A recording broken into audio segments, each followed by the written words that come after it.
Hi, this is Diane Lovetobake, and what we're going to make is thumbprint cookies. So let's get started.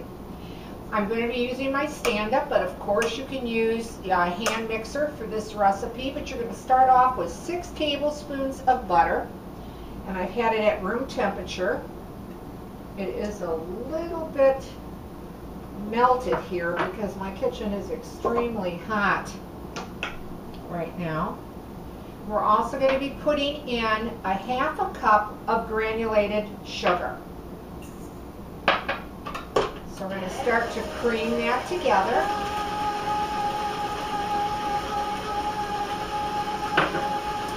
That was 6 tablespoons of butter and a half a cup of granulated sugar.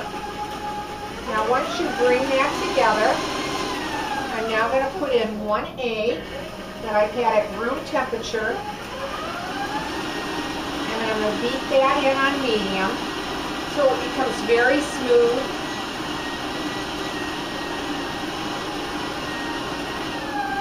You want it to become very light and very fluffy. I'm just going to put my spatula in there and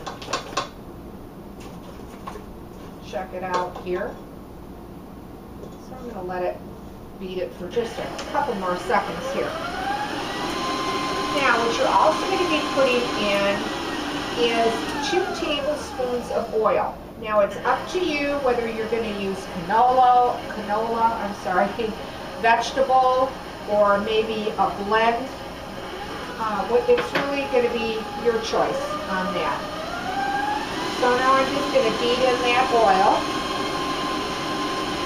We're also going to be putting in a teaspoon of vanilla.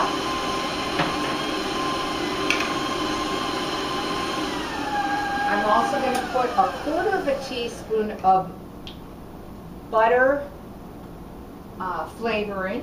That was a 1/4 of a teaspoon.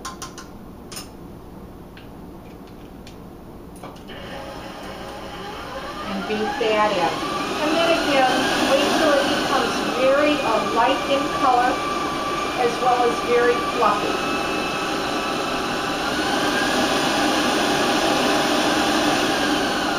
Okay. We're also going to put 1½ cups of all-purpose flour.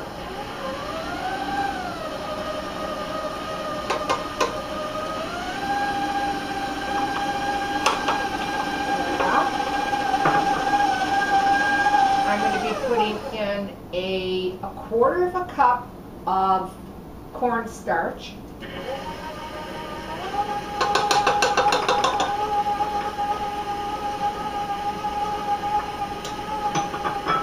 And beat that in. 1 teaspoon of baking powder.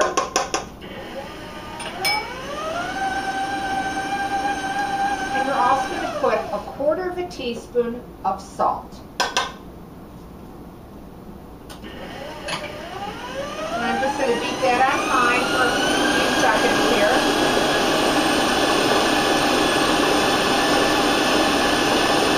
This is a really quick and easy recipe to make.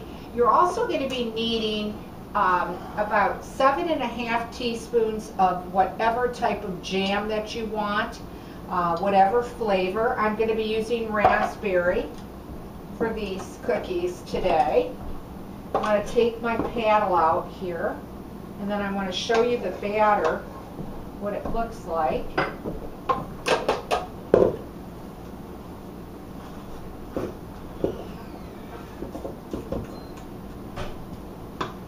And this is how it's going to come out.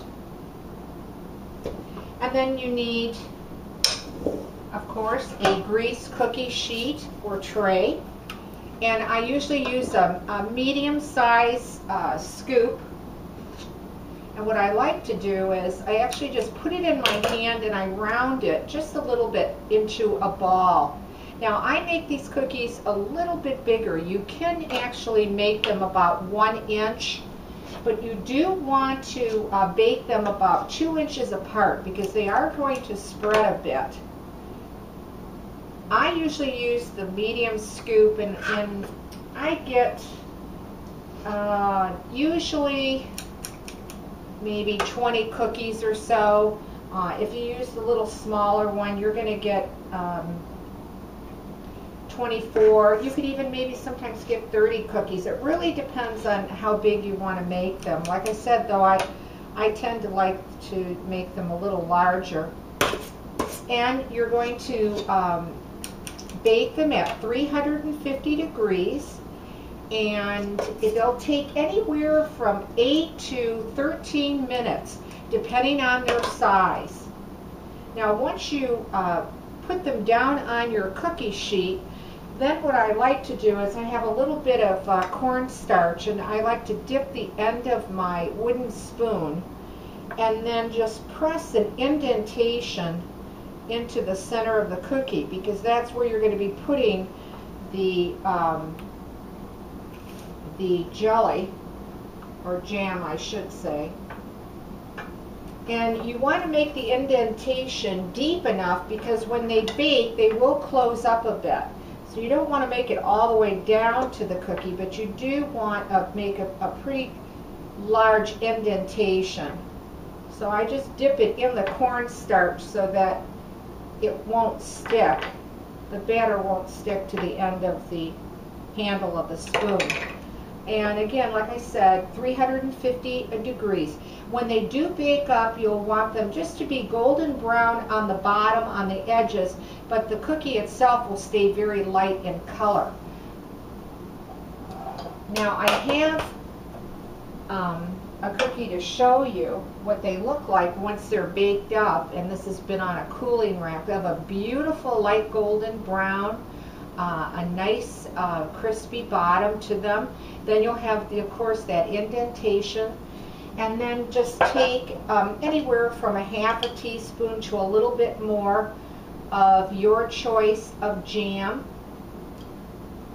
And then just fill that little indentation up, and then you'll have your little raspberry thumbprint cookie.